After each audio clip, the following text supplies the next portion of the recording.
മഴ തോരും മുമ്പേയുടെ പുതിയ സ്റ്റോറിയിലോട്ട് എല്ലാവർക്കും സ്വാഗതം. അങ്ങനെ അലീനയെക്കുറിച്ച് ബാലചന്ദ്രൻ പറഞ്ഞത് കേട്ടപ്പോൾ സ്റ്റാൻലിക്ക് അവളെ കാണാനുള്ള കൊതി തോന്നുകയാണ്.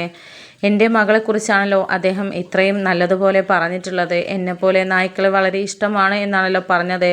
മൃഗങ്ങളെയും മനുഷ്യരെയും ഒരുപോലെ സ്നേഹിക്കുന്ന ആ കുട്ടിയെ എനിക്ക് കാണണം. എൻ്റെ മകൾ അലീന, എൻ്റെ സ്വന്തം ചോര, അവളെ എനിക്ക് കണ്ടേ പറ്റൂ എന്ന് ദൃഢനിശ്ചയമെടുത്ത് ഒടുവിൽ ബാലചന്ദ്രൻ്റെ അടുത്തോട്ട് പോവുകയാണ്.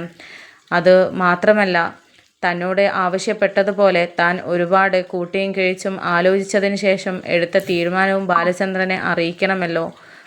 അത് ബാലചന്ദ്രന് വളരെയധികം സന്തോഷവുമാകും.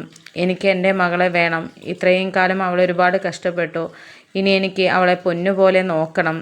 അവൾ എന്നെ അറിയില്ലെങ്കിലും എനിക്ക് അവളെ അറിയാലോ.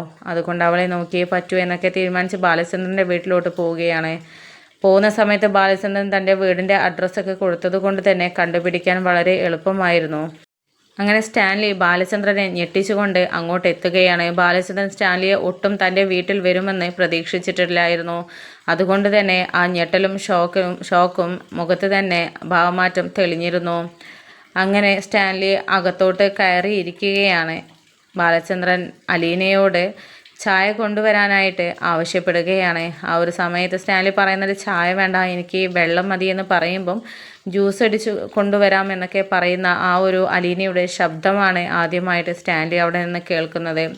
അങ്ങനെ പിന്നീട് അവർ കുറേ സംസാരങ്ങളൊക്കെ, ഇവിടെ എന്താണ് ചെയ്യുന്നത്, ഇവിടെ തന്നെയാണോ, ഇനി വേറെ എന്തെങ്കിലും ചെയ്യുന്നുണ്ടോ, അങ്ങനെയുള്ള കാര്യങ്ങളൊക്കെ സംസാരിച്ചിരിക്കുമ്പോഴാണ് അലീന അവിടേക്ക് ജ്യൂസുമായിട്ട് വരുന്നത്.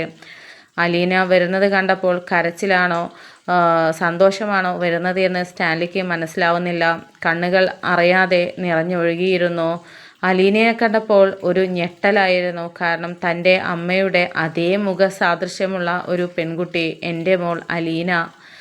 മനസ്സിൽ സ്നേഹത്തിൻ്റെ ഓരോ തുള്ളികളും തുളുമ്പുകയാണ്. അവളോടുള്ള സ്നേഹം പ്രകടിപ്പിക്കാൻ കൊതിക്കുകയാണ്. പക്ഷേ അവൾക്കൊരു സംശയം തോന്നിയാലോ. അവളോട് എന്നെക്കുറിച്ച് പറഞ്ഞിട്ടില്ലെന്നല്ലേ പറഞ്ഞത്. അതുകൊണ്ട് തൽക്കാലം ഇപ്പോൾ അറിയണ്ട. ഞാൻ അവളുടെ അച്ഛനാണെന്ന് അറിഞ്ഞു കഴിഞ്ഞാൽ അവൾ എങ്ങനെയാണ് പ്രതികരിക്കുക എന്നുള്ളത് അറിയില്ലല്ലോ. കാരണം 23 വർഷം ആ പെൺകുട്ടി അനുഭവിച്ച ത്യാഗങ്ങളും ദുഃഖങ്ങളുമൊക്കെ അവളുടെ മനസ്സിൽ മായാതെ കയറിക്കിടപ്പുണ്ടാവും. അതുകൊണ്ട് തന്നെ ഞാൻ അച്ഛനാണെന്ന് അറിയുമ്പോൾ അതായിരിക്കും അവളുടെ മനസ്സിലോട്ട് ആദ്യം കടന്നു വരുന്നത്. എന്തൊരു സുന്ദരിയാണ് എൻ്റെ മകൾ, എൻ്റെ അമ്മയെപ്പോലെ തന്നെ, അമ്മയുടെ മുഖം അതേപടി പറിച്ചു വെച്ചിരിക്കുന്നത് പോലുണ്ടല്ലോ എന്നൊക്കെ ചിന്തിച്ച് ഞെട്ടലോടുകൂടി നിൽക്കുകയാണ് സ്റ്റാൻലിയുടെ ആ നോട്ടം കണ്ടിട്ടാണെങ്കിൽ അലീനയും എന്താ അച്ഛൻ്റെ സുഹൃത്തെ ഇങ്ങനെ നോക്കുന്നത്, അതും സ്നേഹത്തോടെ മകളെ നോക്കുന്നത് പോലെയാണല്ലോ നോക്കുന്നത്, ഒരു പാവം മനുഷ്യനാണല്ലോ കേണൽ എന്നൊക്കെ പറഞ്ഞിട്ട് ഒരു പാവം മനുഷ്യനെ പോലെ തന്നെ ഉണ്ടല്ലോ എന്നൊക്കെ ഇങ്ങനെ ചിന്തിക്കുകയാണ് അലീന.